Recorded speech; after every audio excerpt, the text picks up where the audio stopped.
give everyone just a moment to make sure we're all set, okay?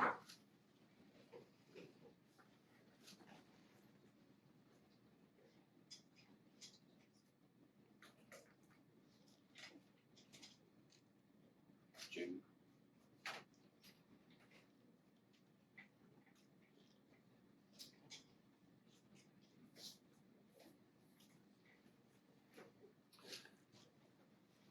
Good afternoon, and thank you for being here today. We've asked you to convene here with us so that we can share all of the information that we have to provide about the Metro 2 helicopter crash.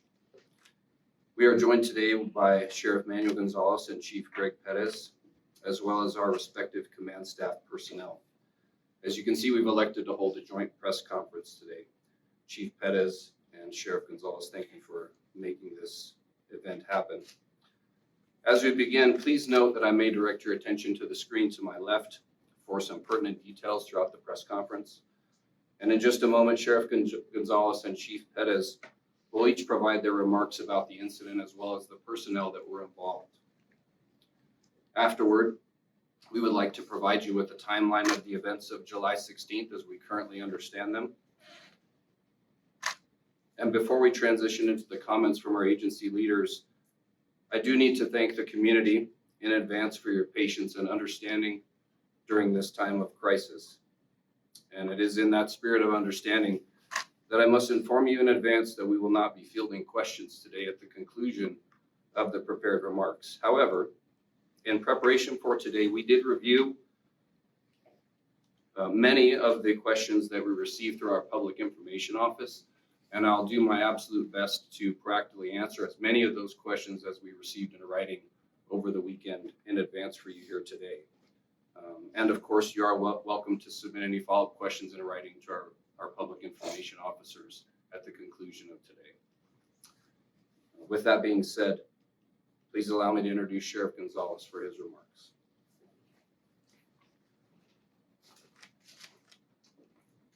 Good afternoon, I'm Sheriff Manuel Gonzalez III.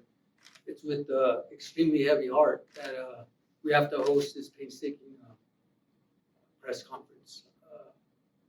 And bear with me because this is extremely difficult.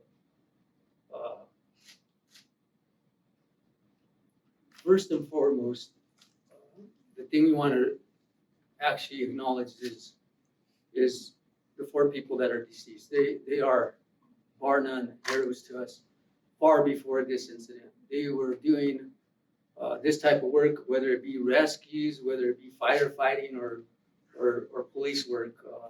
All these people were dedicated. We understood that they loved what they did to the point where I find some comfort in knowing that they lost their lives doing what they loved. So that being said, what's most important is that we're taking the time for the families and knowing that we in this community, the outreach has been overwhelming, and I appreciate that. But we need to understand that we have to offer them our condolences, their prayers, and their thoughts. And the 4 people on that crew on Metro 2 that day, first of all was Under Sheriff Lawrence Korn. Offer his condolences to his wife, Maria, and his 2 sons, Carson and Justice.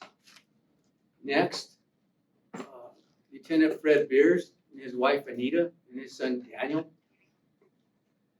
Thirdly, Michael Levinson and his family and his significant other, Noel. And lastly, Matthew King and the King family. So we want them to know in the next days to come, we'll be offering some services. I've reached out to the county manager. She's offering everything up, contracted services. This incident is too large for our agency to handle. So we have to ask for support. And I've always said this was the worst day of any head of agency day is the loss of a staff member. And so that's times 4.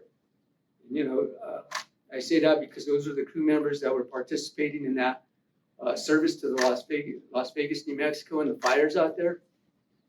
And what I'll tell you about our Metro Air Support Unit is they never told anybody no. And we should all be grateful for that because they were going to go out on the helicopter constantly, knowing that that's a high risk incident or opportunity, but they went out there willingly. And that takes a very special person to be that brave. So moving forward, I'm also concerned about our staff. I'm concerned about the firefighters here and their mental health. So we're going to stay focused on them and the families in the days to come. All the support that you've given in terms of community and the outreach, I'd like to thank you. And we will, we don't have a timeline, I'm going to say, on this incident. All we know is that we're concerned about our staff and our people, and we'll be providing whatever they need. And that's why I wanted to make sure that we did this sooner than later. That being said, I want to turn it over to Chief Greg Pettis so he can speak on behalf of the firefighter that was involved. And I'm just going to refer to him as firefighter Matthew King. Chief. Thank you, Sheriff, and thank you all for joining us this afternoon. It's with a heavy heart that we stand in front of you. This has been a tragic 48 hours for Bernalillo County, and we all are at a loss. I'm trying to put words together to sum up what we're feeling and what we're experiencing. It's not possible. It's not. This is one area that we're not professionals in. The men standing behind me and the women, we're professionals in law enforcement. We're professionals in firefighting. We're professionals in medical response. We're not professionals in grieving the loss of fellow members. So we're learning as we go. We know that the most critical piece for us right now at this moment is to take care of the families and provide for them everything and anything that they need. Followed secondly, but not less important, our staff, making sure that the men and women that are still out there right now, this very moment, serving us proudly, are taken care of and that their needs are met at all costs. And lastly is the community and making sure that the community understands the importance of the process that we're going through and ask for prayers and thoughts for the family members, the victims, and each and every one of the folks behind us and out in the field serving. Again, it's not an area that we're professionals in, and we'd be lying to you if we said that we knew exactly what was going to happen each step of the way. It's our uncharted territory, and I'm thankful that it's uncharted territory. This is one area that I don't want to be an expert, and I don't want to be a professional. But what I will be is a strong hand and a strong shoulder and a strong ear for all of the men and women, irregardless of uniform that they wear, and the community as we work together to grieve the loss of 4 absolutely amazing individuals. Thank you. Thank you, Chief and Sheriff. And with that, I would like to move on to the timeline. If you could direct your attention to the screen to my left. I do have some details about July 16th and what specifically our air unit was doing. Again, I mentioned earlier that this is to the best of our current knowledge. If we do have a correction or revision to some of this information, we will ensure that that is disseminated to you as quickly as we learn about it. But let's start with the morning of July 16th. At around 10:56 hours in the morning, our crews left Double Eagle Airport for a PR event at Valle del Oso on South 2nd Street. They arrived at approximately 11-12 hours. They remained there for several hours at this event, departing at 12:48 in the early afternoon. And they went to retrieve several kayaks that had been left on the Rio Grande River from a previous day's events near Rio Grande and Chamizal Road. Roughly 13-18 hours, we arrive at Double Eagle Airport. That would have been to do another series of checks before they depart on the longer mission and fuel up as well. 13:48, they depart Double Eagle Airport en route to their primary mission that day, which as we mentioned in the previous press release, was to assist with the East Mesa fire. Specifically, they were looking at doing bucket drops and some short haul movements to provide equipment and logistical support for some of the fire crews that were on the ground actively fighting that wildfire. 14:50 hours that afternoon, they arrive on scene and begin to do their logistical setup to accomplish the objectives of that mission. 15:05 hours, they launched from the initial scene and performed approximately 20 bucket drops before landing, serving various hotspots and directed by ground crews as far as where they wanted those bucket drops done specifically. 16:19 hours that afternoon, they arrive at the Las Vegas airport to refuel. 16:32 hours, they again depart the Las Vegas airport to perform several more bucket drops. It's unknown exactly how many additional bucket drops they performed on the second run. 18:22 hours, they arrive at the Las Vegas airport to refuel, and they've considered their mission completed for that day, and they make preparations to depart back to Albuquerque. 18:36 hours, they depart the Las Vegas airport to return back to Double Eagle. And 19:18 is their last known location just south of Las Vegas, New Mexico, where, as you all know, the crash site is located there in the hills just south of the city. The response to an incident of this magnitude is quite honestly unprecedented. And one of the amazing things about the law enforcement and first responder family is that the support we receive from one another during these times of need. And we're eternally grateful for that support from all of the agencies around the state who either provided direct support or simply offered their condolences to us over the last several days. There are, however, several specific agencies that I do believe deserve recognition by name. The first individuals who arrived on scene were two officers from the New Mexico State Police. I think it goes without saying that it's extremely disturbing to think about the scene that they arrived on. And we know that these two officers attempted to render aid to the crash victims on scene when they arrived. We would like to thank them for their courage and their commitment. Second, the San Miguel County Volunteer Fire and Rescue personnel, who also responded to the scene, had the unthinkable task of assisting with the situation in and around the crash site. The Garfield County, Colorado Sheriff's Office, who also provided us with some very unique assistance related to one of our next of kin notifications. And lastly, the Albuquerque Police Department for their assistance with the OMI escort that took place yesterday afternoon, as we all saw. In the coming weeks and beyond, we'll no doubt have more people to thank for their support as well. And our activities thus far, we have been able to successfully make all next of kin notifications for the deceased. And along with that, we've received an outpouring of support for these families. Our activities yesterday were focused primarily on the recovery of the physical bodies from the crash scene. We were successfully able to coordinate that and coordinate their transport here to the Office of the Medical Investigator in Albuquerque. That route of travel was down I-25, and I'm sure you saw on the overpasses a lot of folks congregating and offering their support, and we're grateful for that. Regarding the investigation and its current status, some details that we believe are pertinent to share. Representatives from the FAA, the NTSB, as well as the New Mexico State Police are in the middle of their respective investigations. Those run independently of each other, although they do obviously coordinate on whatever details they need to. In the coming days, the aircraft wreckage will be removed from the crash site and it will be transported to a secure position or location rather for analysis as a part of those investigations. We do estimate, as the sheriff mentioned, kind of an open-ended timeline.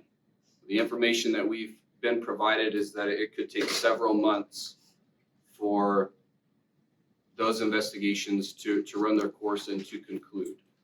So we just ask for your continued patience and rest assured that we are offering every resource we have to those agencies, whatever they need in order to facilitate those investigations, we are providing to them.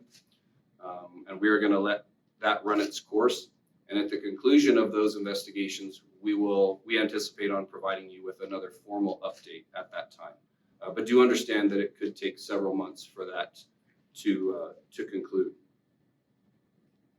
Those are all the details about the day and the current state of the crash investigation as we understand them.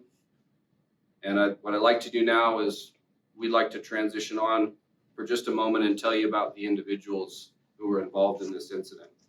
If I could just direct your attention once again to the screen to my left.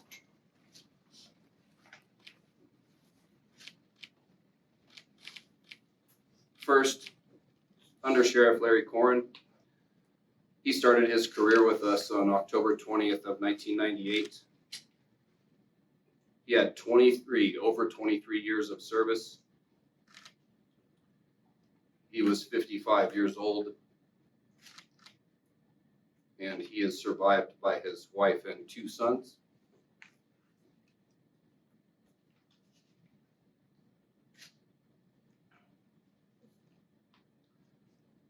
Lieutenant Fred Beers. He began his career with us on March 2nd, 2009. Over 13 years of service. And he is survived by his wife, son, father, and sister.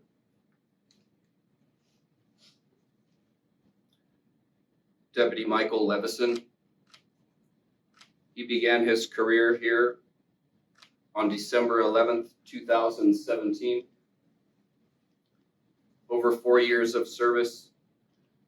He was 30 years old. He is survived by a variety of family members, to include his parents, 2 brothers, one of which who is a deputy on our department currently, stepmom, and his girlfriend.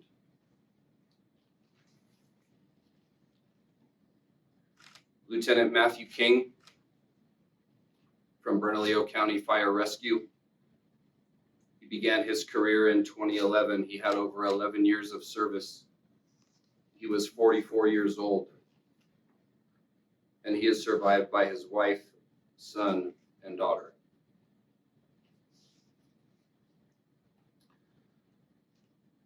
To conclude this afternoon, we've curated a collection of photos that we would like to share with you as we join in a moment of silence for these 4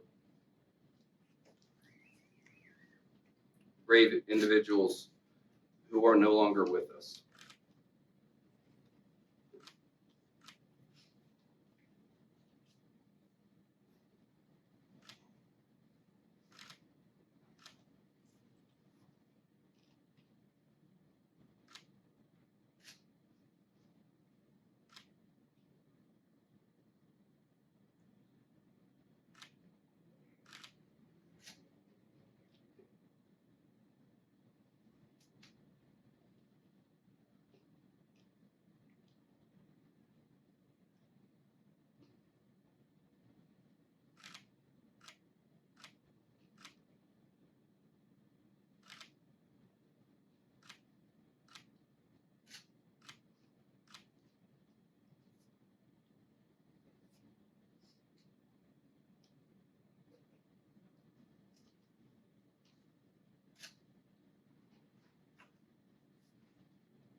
Again, thank you all very much for coming this afternoon. We thank you in advance for your patience, and that concludes our press conference this afternoon.